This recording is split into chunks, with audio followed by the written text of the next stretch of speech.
लड़का रहता था।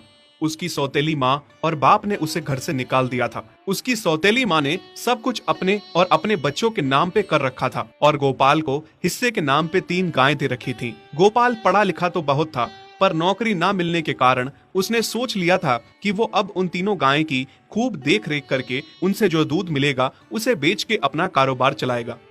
अब मैं बिल्कुल अकेला हो गया हूँ। गौ माता, तुम तीनों के अलावा मेरा अब कोई भी नहीं है। बस मेरा घर चलाने के लिए तुम तीनों को मेरी मदद करनी होगी। तीनों गायें बहुत ही हट्टी कट्टी और जवान थीं और रिश्ते में भी एक दूसरे की बहनें लगती थीं। चंपा, चमेली और मैना। मैना सबसे बड़ी और समझदार गाय थी। चंपा गर्भवती थी और चमेली को अभी अभी बच्चा हुआ था। वो दूध दे रही थी, जिसके दूध को बेच के गोपाल का थोड़ा बहुत घर चल रहा था। पर गोपाल को अब चंपा और मैना पे पूरा भरोसा था कि जब उनका बच्चा हो जाएगा तो वो खूब दूध देने लगेंगी और जिससे उसका कारोबार अच्छे से सेट हो जाएगा। देखा चमेली बहन, हमारे मालिक को कितनी उम्मीदें हैं हम तीनों से। हाँ चंपा, सुना मैंने, मालिक ने हमसे कितनी सारी उम्मीदें लगा रखी हैं।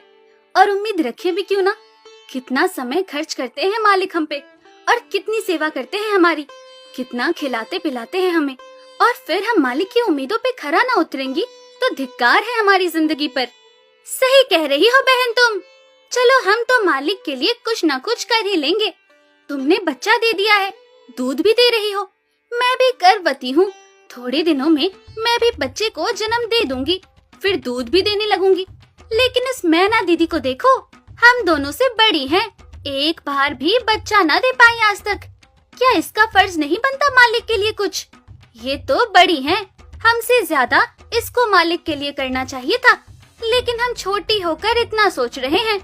तुम दोनों ऐसा क्यों कह रही हो? क्या गलत कह रहे हैं हम? सही तो कह रहे हैं। कितने सालों से बांझ पड़ी हो तुम।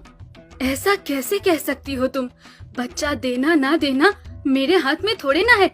मैं भी तो माँ बनना चाहती हूँ ना। मैं भी चाहती हूँ कि दूध दूँ और मालिक को मेरे दूध से कुछ फायदा हो। अरे तुम क्या बच्चा दोगी जो इतने सालों से नहीं दे पाई? तुम ये ख्वाब लेना बंद करो कि तुम बच्चा दोगी और तुम्हारे दूध से मालिक को कोई फायदा होगा। दोनों छोटी बहनें बड़ी बहन मैना की बेबसी का मजाक उड़ाती हैं और उस पे हंसती हैं। इस बात से मैना बहुत दुखी होती है और रोती है कि उसी की बहनें उसको दिलासा देने की बजाय उसे ताने मार रही हैं, उसका मजाक उड़ा रही हैं। फिर एक दिन गोपाल का पड़ोसी उससे कहता है, अरे गोपाल, तुम्हारी 2 गायें तो ठीक है, एक गाय का क्या है? उससे तुम्हें कोई फायदा नहीं है, बेच क्यों नहीं देते उसे? अरे नहीं नहीं भाई साहब, बेचना क्यों उसे? अभी बच्चा नहीं दे रही तो क्या पता कल वो बच्चा दे दे। कोई भी काम जल्दबाजी में नहीं करना चाहिए। अरे नहीं गोपाल, मेरे कहने का ये मतलब था कि तुम्हें अपना कारोबार जल्द खड़ा करने की जरूरत है, क्योंकि तुम्हारे घर वालों ने तुम्हारे साथ जो कुछ भी किया वो बहुत गलत था। अब तुम्हें जो भी करना है अकेले ही करना है। आगे शादी भी तो करनी है तुम्हें, उसके लिए भी खूब पैसा कमाना पड़ेगा। जब तुम्हारी सारी गायें दूध देंगी तभी तो कारोबार अच्छा चलेगा ना। हाँ, बात तो तुम सही कह रहे हो भाई। मेरी मानो तो तुम अपनी गायों को क्रॉस करवा के देख लो, शायद उससे बच्चा हो जाए। हाँ, ये सुझाव तुमने सही दिया, मैं कल ही ऐसा कर लेता हूँ। सुना तुमने मैना बहन मालिक की बातों को? कितना परेशान है मालिक तुम्हारी वजह से, पर तुम्हें तो कोई बात कह ही नहीं सकते। झट से बुरा जो मान जाती हो तुम। मैना ये सब सुन के बहुत दुखी होती है, पर करती भी क्या, उसके हाथ में कुछ नहीं था। गोपाल ने मैना को क्रॉस करवा के भी देखा, पर उसका भी कोई फायदा नहीं हुआ।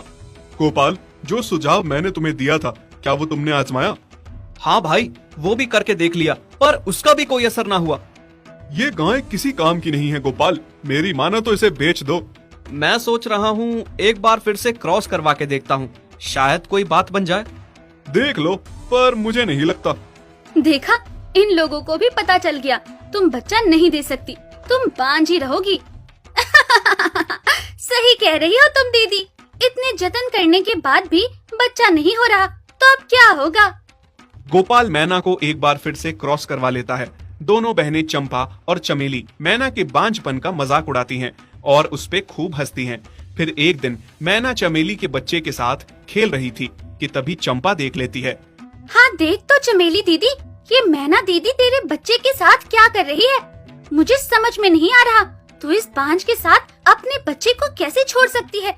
जब मेरा बच्चा आ जाएगा मैं